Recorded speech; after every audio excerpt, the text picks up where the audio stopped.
Літо – спека. Ми шукаємо тінь і прохолоду, земля шукає вологу. Але навколо комунальники безжально косять траву, яка могла би утримувати і те, і інше. Поруч побілені стовбури дерев і бордюри. Це залишки ще весняного благоустрою. Або чергова шкідлива радянська звичка, яку ми ніяк не можемо кинути. Чи має усе це сенс? Чи несе якусь користь? Чи все-таки це просто показуха і імітація покращення простору? Чому ми досі білимо дерева, бордюри і косимо траву так, ніби вона наш особистий ворог? Пояснюємо.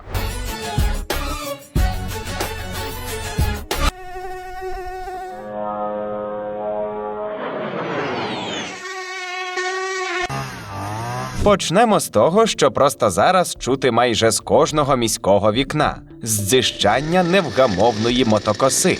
Але поки в багатьох українських містах траву досі звично голять під нуль, у світі вже давно рухаються в інший бік. У Британії кілька років тому запустили кампанію «No Mow May» – «Травень без косіння». Ідея проста – дати кульбабам, конюшині, стокроткам та іншим рослинам розквітнути, щоб у бджіл, джмелів і метеликів була їжа.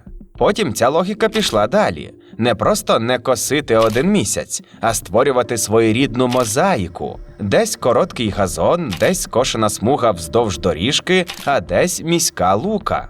У Франції багато міст теж перейшли до простішої ідеї, що не всі зелені зони треба доглядати однаково. Біля історичних площ, адміністративних будівель чи на спортивних полях траву можуть косити часто, бо там потрібен саме охайний газон. У парках і дворах косіння роблять рідше, а узбіччя, схили, великі зелені зони чи буферні ділянки можуть поступово ставати міськими луками. Там траву скошують 1-2 рази на рік, зазвичай наприкінці літа або восени, коли рослини вже відцвіли і розсіяли насіння. Ми теж рухаємось в цьому напрямку. В Україні вже є ділянки без регулярного скошування. У Києві у 2026-му, наприклад, визначили понад 100 таких місць. Такі ділянки є і у Львові. А у Вінниці реалізують проєкт «Луки Вінниці». На кількох роздільних смугах висіяли різнотрав'я з рідшим покосом і поставили інформаційні таблички, щоб містяни розуміли, це не занедбали, а зробили навмисно. Але тут є проблема. Українські правила утримання зелених насаджень досі вимагають косити траву, коли вона виростає вище 15 сантиметрів, і тримати її на висоті 3-5 сантиметрів, навіть якщо йдеться про лучний газон. Тобто старі правила ще тримаються за короткий газон, хоча сучасна практика вже інша. Місцеві екологічні ініціативи та громадські організації намагаються щось з цим зробити, пояснювати і показувати, як краще і чому. Громадська організація «Плато», наприклад, створила перший в Україні сучасний посібник догляду за міським різнотрав'ям і виклала його у загальний доступ. Але чому нам взагалі так хочеться короткого газону? Частково це радянський спадок, уявлення про красу і порядок, де все має бути рівне, однакове і під контролем. Жодна травинка не має вирости вище дозволеної висоти. Але є й інше джерело. Коли після падіння Берлінської стіни ми зазирнули в західний світ, зокрема через кінематограф, нас запевнили, що в найкращих країнах світу всюди короткий газон. В нашу уяву ідеального пейзажу увійшла естетика американських передмість, а пізніше дешеві мотокоси лише довершили справу. Масове косіння трави до голої землі по кілька разів за теплий сезон утвердилось в усіх великих містах України як норма. То чому взагалі погано косити все під нуль? Траву справді треба прибирати там, де вона перекриває огляд водіям, заважає пройти чи проїхати трамваю по рейках. Короткий газон буде доречним на спортивному майданчику, там, де граються діти чи де люди відпочивають просто на траві. І лучні рослини, тобто трави і польові квіти, які природно ростуть на луках, все ж іноді потрібно скошувати. Тільки не щотижня і не до голої землі, а після того, як вони відцвіли та встигли розсіяти насіння. А от коли все місто голять під нуль однаково, оце вже проблема. Особливо, якщо це роблять у спеку, під прямим сонцем. А у нас часто саме так і відбувається. У розпал дня мотокоса зрізає траву майже під корінь, і те, що ще зранку було зеленим, за кілька годин перетворюється на жовту стерню. Вища трава прикриває землю від сонця і допомагає їй довше зберігати вологу. А коли зелень зрізають майже під корінь, ще й у найгарячіший час дня, сонце швидко випалює і її, і верхній шар ґрунту.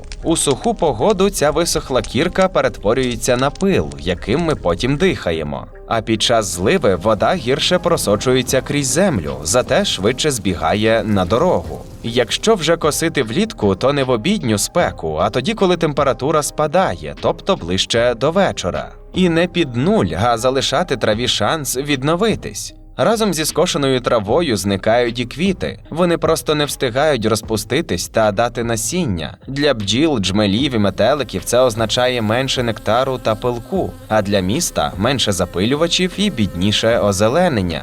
Зелена поверхня ще залишається, але живого різноманіття в ній майже немає. Саме тому екологи іноді називають ідеально рівний газон зеленою пустелею. А ще для косіння потрібні пальне, техніка та люди. Бензинові мотокоси додають вихлопів, пилу і шуму. Скошену траву часто вивозять, хоча разом із нею з ділянки забирають поживні речовини. А ще короткий газон треба поливати. Тобто зусиль і ресурсів на все це йде немало.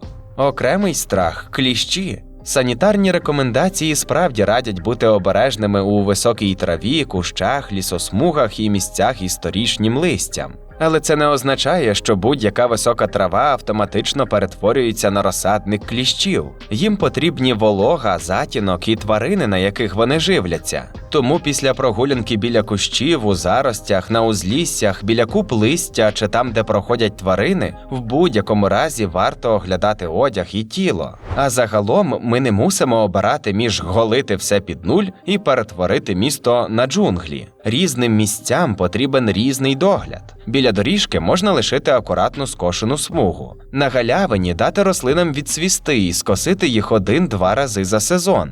А там, де потрібен газон, підтримувати саме газон. Окремі скошені ділянки чи смуги показують людям, що високу траву поряд з ними залишили навмисно, а не просто забули прибрати. Так само працюють інформаційні таблички, бо якщо просто перестати косити і нічого не пояснювати, люди справді можуть подумати, що простір занедбали. Здається, іноді справжній догляд – це вчасно відчепитись від природи.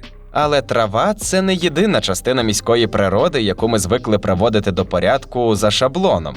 Щовесни те саме відбувається з деревами. Їхні стовбури дружно фарбують у білий. Ця історія складніша, бо побілка не з'явилася нізвідки. Вона виросла зі старої весняної звички перед святами оновити простір навколо себе. Прибрати двір, щось полагодити, підфарбувати, освіжити те, що за зиму потемніло чи облізло. У традиційній українській хаті білили стіни, піч, паркан, іноді й дерева біля двору. Білий колір швидко давав відчуття чистоти, свіжості і того самого «нарешті після зими навели лад». Ця логіка поступово переїхала з хат і дворів у міський простір. Так робили і в інших європейських країнах. Можливо, не обов'язково було білити весь будинок, але щось та й знаходилось. Паркан, дерево, лавка. Але за побілкою насправді стояло не лише бажання порядку та святкової краси. Насправді цей ритуал змішав у собі цілу серію уявлень та історій різного походження. Довгий час побілка вапном була тісно пов'язана з боротьбою з хворобами.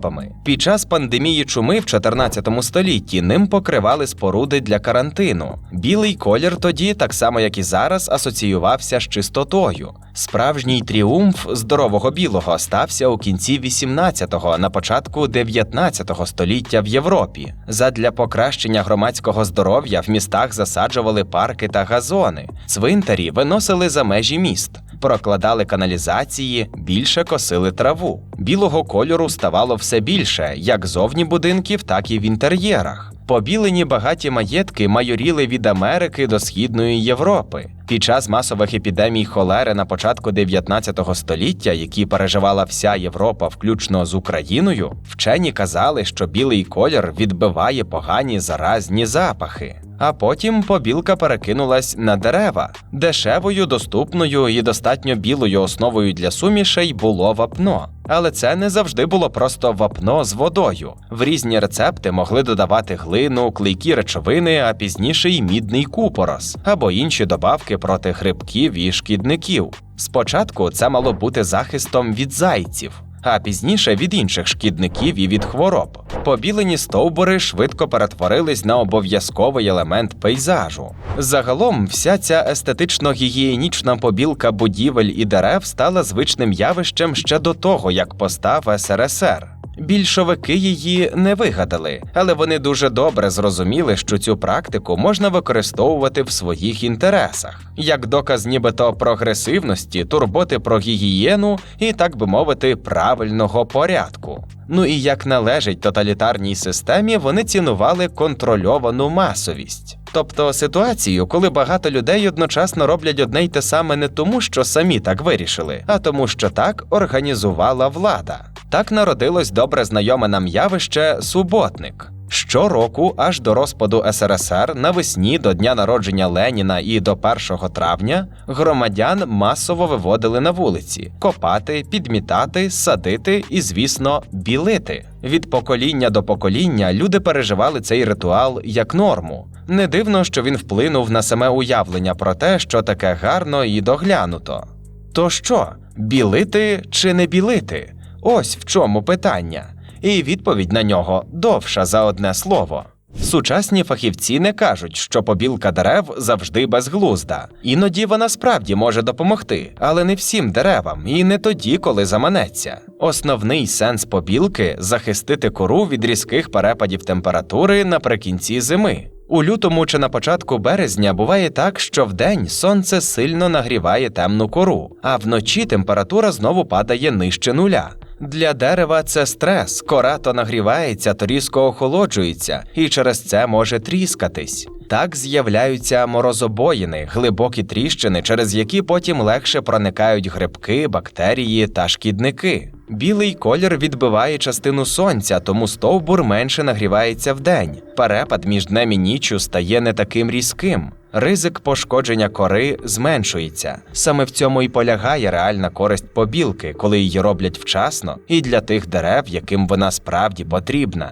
Правильні суміші, наприклад, з додаванням фунгіцидів, мідний або залізний купорос, можуть дезінфікувати кору, знищувати спори грибків та личинки шкідників, які влаштувались на зимівлю у мікротріщинах. А гіркий смак вапна чи репелентів відлякує зайців та мишей від обгризання кори взимку. Усе це має сенс в першу чергу для молодих дерев, особливо плодових. Адже їхня гладка та тонка кора надзвичайно вразлива до температурних перепадів. З дорослими деревами ситуація інша. У кращому разі побілка просто марна, в гіршому – шкодить. Груба кора дорослих дерев – дуби, клени, каштани, тополі, ясени – сама по собі є теплоізолятором і надійно захищає від перепадів температур. А побілка всередині весни, як у нас, не має сенсу, бо загроза зимових морозобоїн та сонячних опіків минула. Так само марна і побілка стовбура на висоту 1–1,5 метри. Більшість паразитів літають і сідають на частину дерева, якою будуть харчуватись. А ті шкідники, що зимують в ґрунті, легко долають бар'єр з вапна навесні. Для реального захисту необхідне професійне оприскування крони спеціальними інсектицидами, а не фарбування стовбура. Важливо ще й те, чим саме білять. Найчастіше для цього використовують вапно. Але це не просто біла фарба, а дуже лужна, агресивна речовина. Якщо нанести її занадто товстим шаром, дерево отримує не захист, а стрес. Особливо це небезпечно для молодих дерев. Вапно може пересушувати кору, пошкоджувати тканини і фактично залишати хімічні опіки. Після цього дерево слабшає, гірше відновлюється і стає більш вразливим до хвороб та шкідників. Є ще один момент, про який рідко думають. Разом із брудом вапно випалює мохи і лишайники на корі. А лишайники – це не завжди щось погане. Часто це природна частина міського дерева. Деякі види лишайників в Україні занесені до Червоної книги. Вони також працюють як індикатори чистоти повітря. Там, де повітря дуже забруднене, багато з них просто не виживають. І на цьому історія не закінчується. Після дощів вапно змивається зі стовбурів і бордюрів у ґрунт. Кореням дерев стає важче засвоювати поживні речовини, а корисна мікрофлора страждає.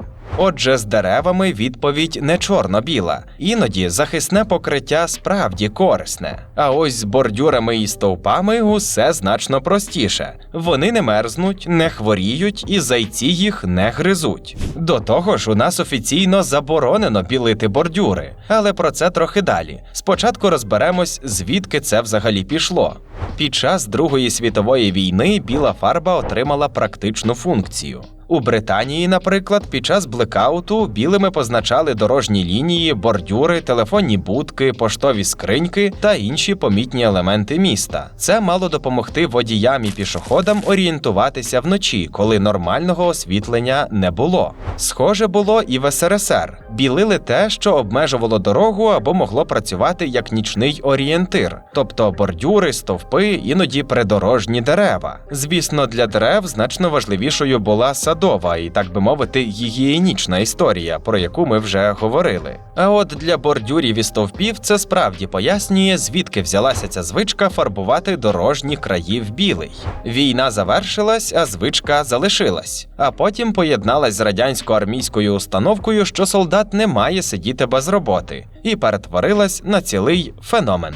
Військові частини ставали місцем, де постійно щось білять та навіть фарбують траву, нескінченно готуючись до параду. А досвід служби в радянській армії закономірно перекидався і на підхід до благоустрою в цивільному житті. І тут важлива не так біла чи ще якась фарба, а сама логіка, що простір має виглядати однаково, підконтрольно і під лінійку.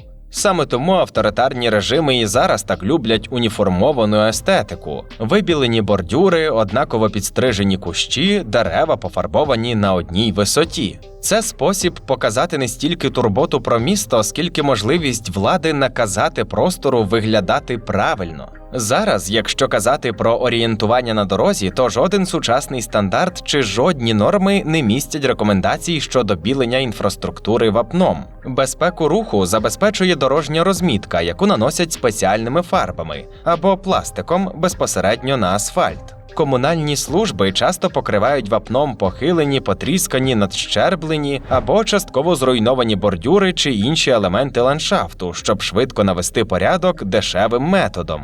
Звісно, це не замінює повноцінний ремонт, а білий колір лише різко контрастує з фоном і візуально підкреслює розруху. Цікаво, що для психологічного комфорту людині не потрібна підкреслена яскравість кольору. Сірий, природний колір бетону чи каменю є ідеальним, спокійним тлом для справжніх прикрас міста. Святкову атмосферу і відчуття доглянутості створюють рівні тротуари, чисті вулиці, зелені доглянуті газони, здорові крони дерев та квіти. Якщо вже щось фарбувати, то варто брати кольори ближчі до природних. Ну і фарбу треба регулярно поновлювати. І ось тут ми нарешті бачимо, що об'єднує всі три історії – траву, дерева і бордюри. Проблема не в тому, що десь косять, білять чи фарбують. Але часто це роблять не тому, що місто від цього краще, а тому, що так звикли. Коли доросле дерево білять у квітні, бо так нібито охайніше, розбитий бордюр фарбують замість ремонту, а живу зелену ділянку виголюють до пилу, це вже не догляд, а його імітація.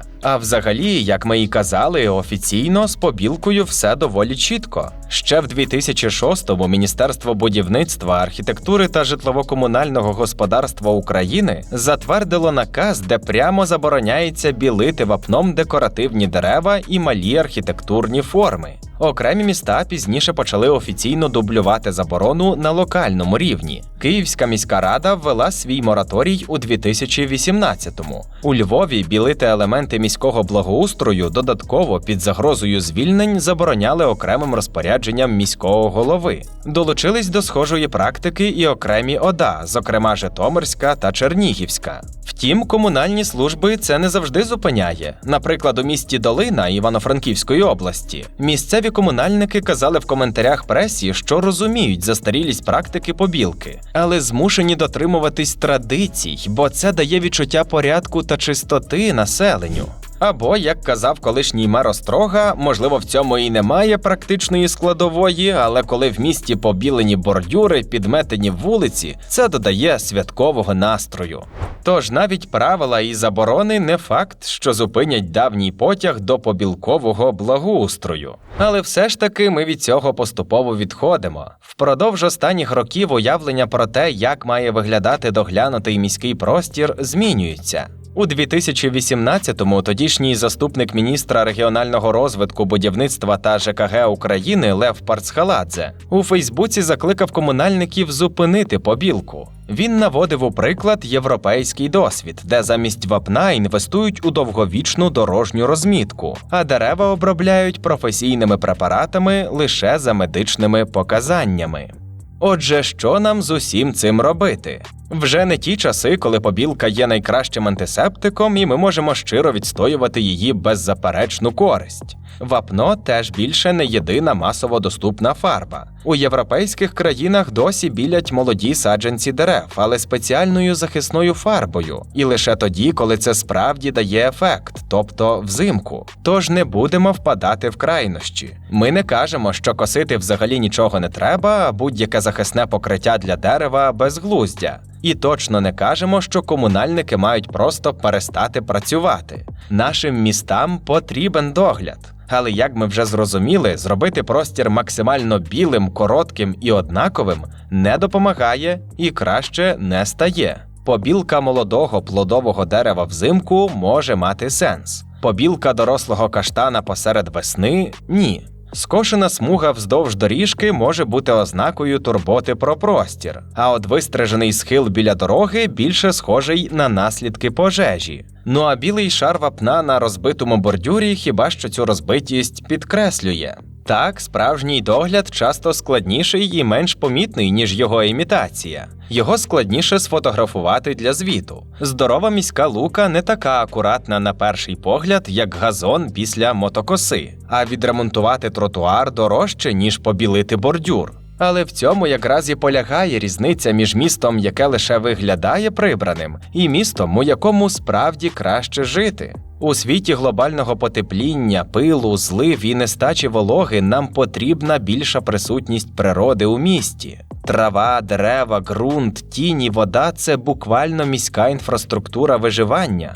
Тож, можливо, нам треба змінити саму картинку порядку. Доглянути місто – це не побілені дерева, бордюри і скошена трава. Це місце, в якому є чим дихати, де сховатись в тіні, погуляти на природі, бачити навколо себе зелене і живе. Звісно, такі зміни треба пояснювати мешканцям, бо якщо просто перестати косити, люди справді можуть подумати, що місто занедбали. Але якщо поруч є скошена смуга, табличка і зрозуміле пояснення, то висока трава вже не виглядає як безлад.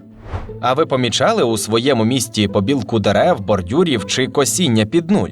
Як самі до цього ставитесь? Напишіть у коментарях.